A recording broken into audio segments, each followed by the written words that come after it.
Sitting ducking underneath the table. Hey, that was a good one.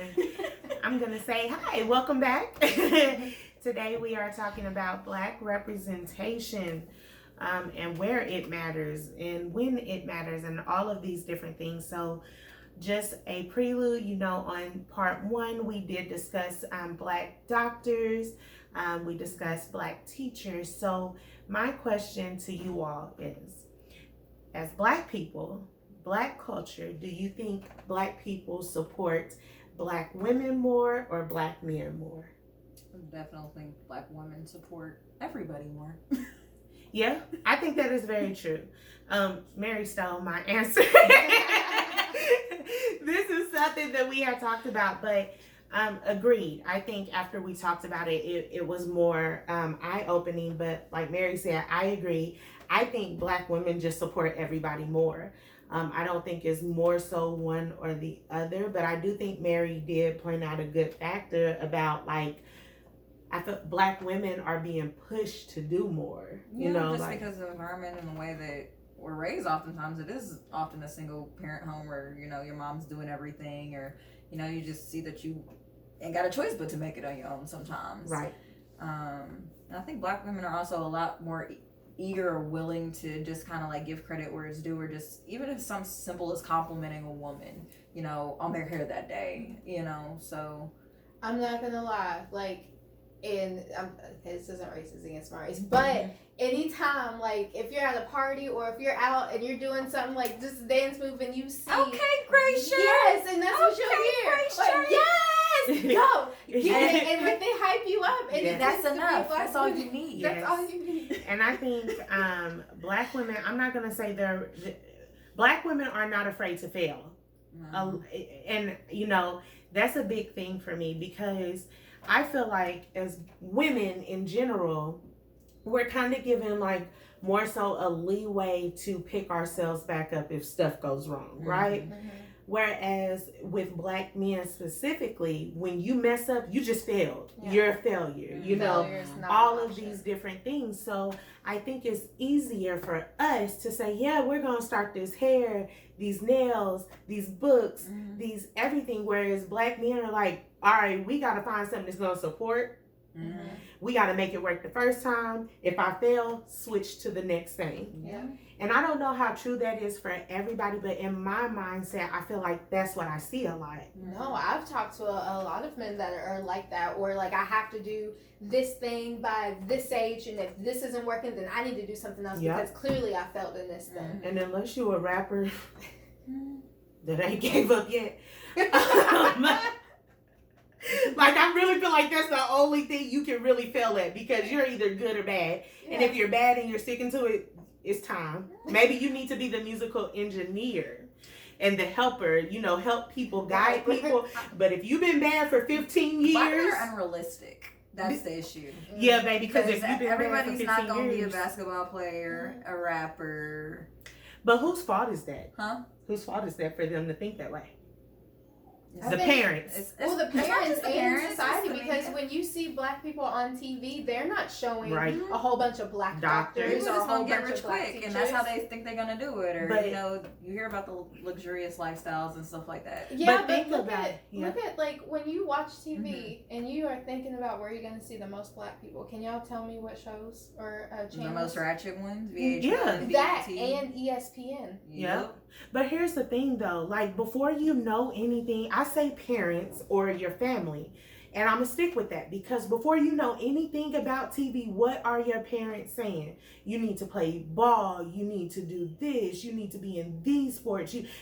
But you know what? I understand it, because for a lot of students, I'm like, if the academics don't cut it, then that's at least a foot or a way to kind of get you somewhere further in life. Whether you become a pro, whatever, I'm like, that could get you to college. Your grades may have been duty, but that's what got you there. And that, not what you said, but the mentality of that is why we struggle with Mm-hmm. representation.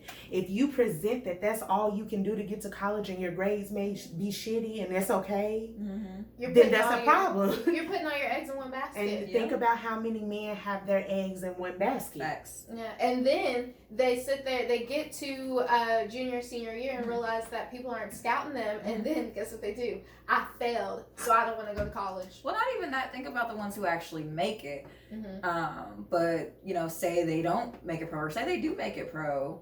There's all the issues with how long are you going to be able to stay pro, or what if you have an accident? What I'm saying, they may not sign you back, or what I'm saying, what comes after that? And I also think that, and I'm not going to say just black men in general, because I know a lot of women who do it too, but I don't think that black men know how to let something go. Like if their mind is set and they say, I am going to be a musical genius, right? For 15 years, that could have not worked for them, and they still say, the sex. Next year is going to be my year. Whereas black women be like, okay, look, the makeup world didn't work out for me. Let me get into this clothes. But it sounds nice. I feel like they like being able to say that they can do the things, but I feel like thought they could. Well, not even that, but it's just like in anything, if you really want to make it, you just gotta put the effort behind it. Yeah. You know what I'm saying? You might not be the best at it. You may not have all True the funds effort. for it. But I'm like, day in, day out, if you keep working towards it, something's gotta give. It does, but support too. Support too. You gotta be able to listen, and you gotta be able to support as well. Like we say women support, I will wholeheartedly always say women support more. But honestly, I don't know if black women support black women more. That's a good point. I don't know if that's a thing. Like, I think that's just becoming a thing because in our culture, from what you see on Love and Hip Hop, we don't ever congratulate each other. No. Not when it really matters. No.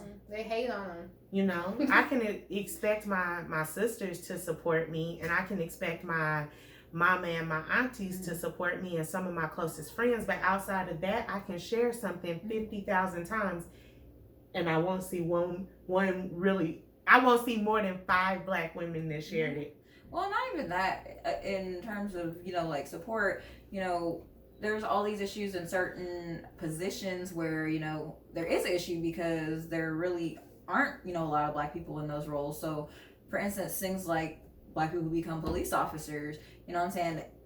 It's nice to. I don't want to say it's nice if you got pulled over by a black cop, but I mean, I think in situations where people are getting shot and killed, you know what I'm saying? It's nice to have someone that looks like you, right? Or to empathize with you, or maybe be compassionate in your situation, or someone you don't think is going to be afraid of you because you're black. But, and that's not always the case. But, thank you.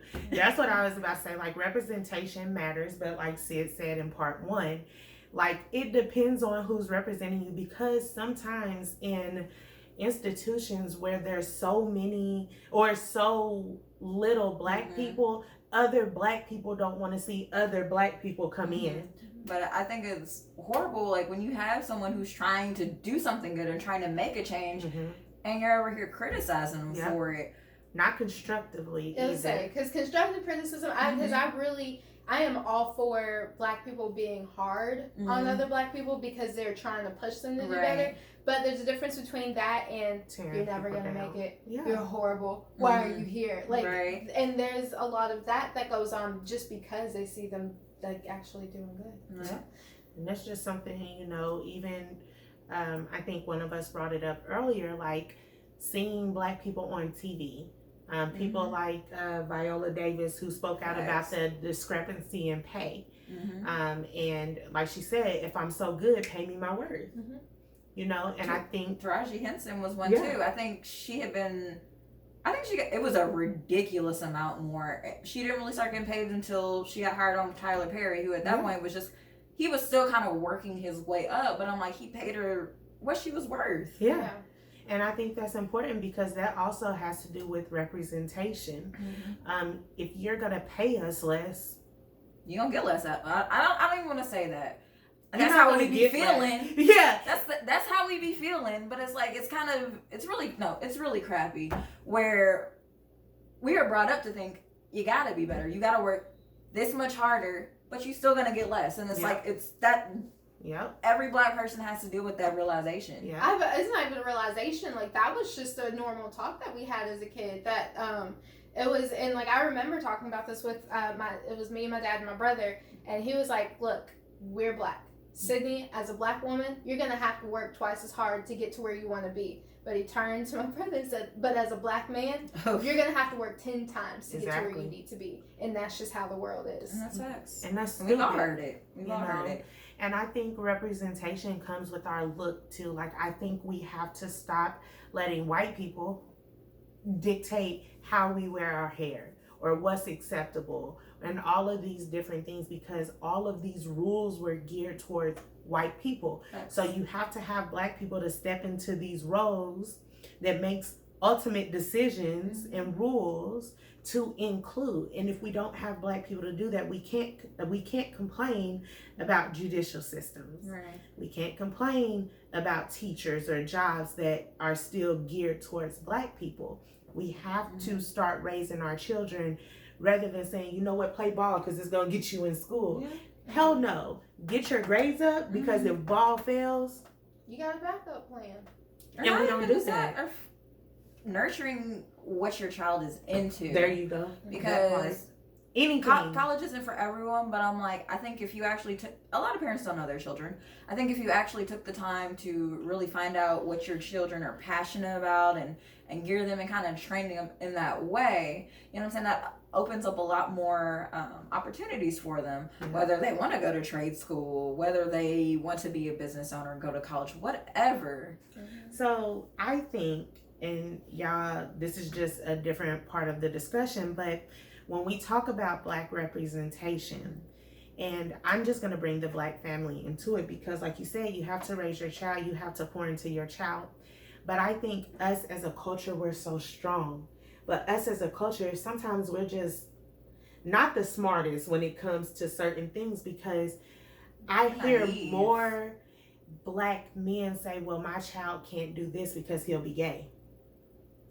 If your child wants to do nails, if your child wants to play dog. I just, for the first time in my life, seen a posting about a Black man going against the norms and opening a nail shop. There's someone I follow on Facebook and he does nails, and I'm like, I think that's so dope. And I'm like, I was looking and I was like, this man looks totally hetero to me. Exactly. And I'm like, that's cool. And you know what? And think about, like, what if his parents, and I'm not saying they didn't, but just in general, what if parents notice that talent and pour into that talent early instead of trying to shield them from being gay? Or cooking doesn't have to be gay. Hair doesn't have to be gay. You have to have more people in these positions. You know, whatever it is that they turn out, you have to pour into that, because Black representation matters. Absolutely. To see the world be so ecstatic because of Kamala, it was amazing, but it was sad for me at the same time that everybody was like, oh, she looks like me. Why? Why are these the only people, and why is it just now that we can only be excited that people look like us? We're way too intelligent for that. I think people are just scared to come into the room. Absolutely. That's really what it comes down to. And the harshness and feeling of like it. you belong there, and sometimes you might not, but you gotta show them anyways. Yep. Yeah, like I will say that, like and I'll never forget, because it's like one of my like few regrets in life. But like I was given the opportunity to like really make a change and help somebody, and I was given a seat at the table, and I didn't feel like I deserved it, so I didn't say anything. Didn't use my power. And that's, you know, and that happens a lot. Like that happens a lot, and that's not just you. That's just even little kids. You see little kids be quiet because they don't know where they fit in, versus saying, F y'all. I'm gonna fit in today. Y'all gotta fit in with me. But I think that's a lot about what we've been taught. Exactly. So that representation, I feel like, starts with home. It starts with whatever your parent figure is, because you have to see them represent something bigger than what they are. Absolutely. And they have to teach you to represent something bigger than what you are. So when you get into the world, you can be like, this is mine. Mm-hmm. This is what I'm doing. This is what I'm teaching my kids, and not later on be like, aha, I can get into that seat today. You know, it's just a lot of different things. Like you said earlier, videos. You know, like you brought up like the TV Pixar shows. Yeah. Because I mean, for instance, even for kids, especially what kids get to see in terms of animated movies, their favorite characters, whatever. I'm like, you've got Princess and the Frog. It was great. We finally got a black princess, but she spent most of the movie as a frog. We've got Soul, which I loved. I mean, it like Atara. Well, we had to do another recording, but Atara was saying she loved it, and I'm like, I think it was kind of true to black people and black culture, but it wasn't necessarily a children's, or it didn't have to be a children's movie. But it talked on a lot of kind of like life issues, black issues, purpose, things like that. And I thought it was a really great movie. But if you notice, the majority of the movie was a ghost. He was a ghost. He was this little blue creature, little spirit, orb. But I'm like, he wasn't a black man, and he wasn't depicted as a black man then. The majority of the movie. I know there's I can't remember what it's called, but it's another like Pixar sort of movie. Will Smith, he plays a spy, but he's a pigeon. Yeah, he got turned into a pigeon. Spent the majority of the movie as a pigeon. Like, can we say black? Can we be black? Can we be Can we be human? Yeah. Okay. This thing makes me think about Dragon Ball Z and Doug, because Piccolo was black, but they turned him green. And Doug's best friend was Skeeter. We knew Skeeter was black. Yeah, Skeeter was black. But guess what? He was blue. Yeah. So like they were just like, no, he can't be black. But he's gonna be black. Yeah, I think that we as black people get so excited over mediocre things because we've never seen it. Yeah. Susie Carmichael.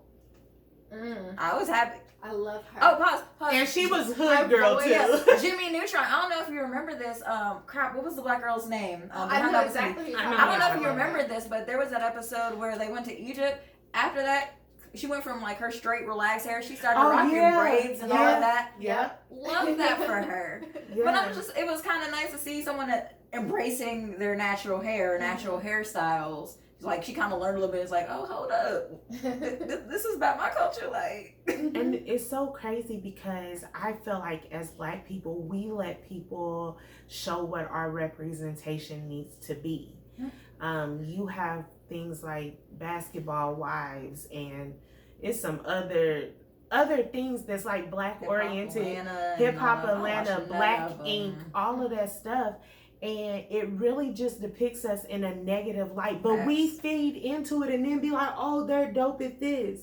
No. We're putting this money, this money isn't going to these black people. This money is going to the white producers that put it on there. And we get so hype about seeing black people, we don't look at the context of what black people are being shown. Right. Yeah. So then we get a little bitty piece of something. We see a black person doing something and we're like, yep. And even those reality shows, they're distorting everything that they're doing and absolutely switching. They flip stuff. They don't really show things the way that they truly are. Absolutely. Yeah. And they depict black women turning on black women, trying to tear other people down. They show black women's ugly sides. They're less likely to show all the good things that they do. Speaking of this, so I don't know if y'all remember everything that was going on with I can't remember that British guy, but he had kind of Morgan Pierce. Yes. So Sharon Osbourne, she said peace out to the Talk or whatever. I think it was the Talk, right? That's the one. Well, y'all know how I feel. Basically, she went off on Cheryl P. Underwood or whatever, who she also corrected her. She did, but you know what? There was another interview following this, and I saw it the other day. I don't know if y'all saw Cheryl, but I'm like, she was just so level. Sharon's going off, whatever. And she was like, because he's my friend. He would never. He ain't giving me no facts, no nothing. But following this, Cheryl P. Underwood, she was just like, I was scared to be the angry black woman. Yeah. I was scared, but I had to make her understand. But it's like, I had to be so calm. I had to be this, but I'm like, look at what she was doing. But on top of that, Because I feel some type of way. And I'm like, I feel like she handled that situation very well. I feel like she handled it too well. But with that being said, like, representation matters. Yes. Never let somebody shine from what you feel. Yeah. But on top of that, like, just touching onto that, just to represent us. After that, I don't know, there was a big talk and they said, well, Sharon apologized, right? Bruh. So Cheryl needs to move on. No. Sharon sent her a text message. Representation matters. No. Mm-hmm. You come to me like you would have went to any other white woman Yeah. and apologized. Yeah. I'm like, if you disrespect me in public, I'm gonna need that same exact energy when you apologize. Exactly, and that shows the world too. Like, it's little nuances like that, because when you publicly apologize to a black woman that you have wronged,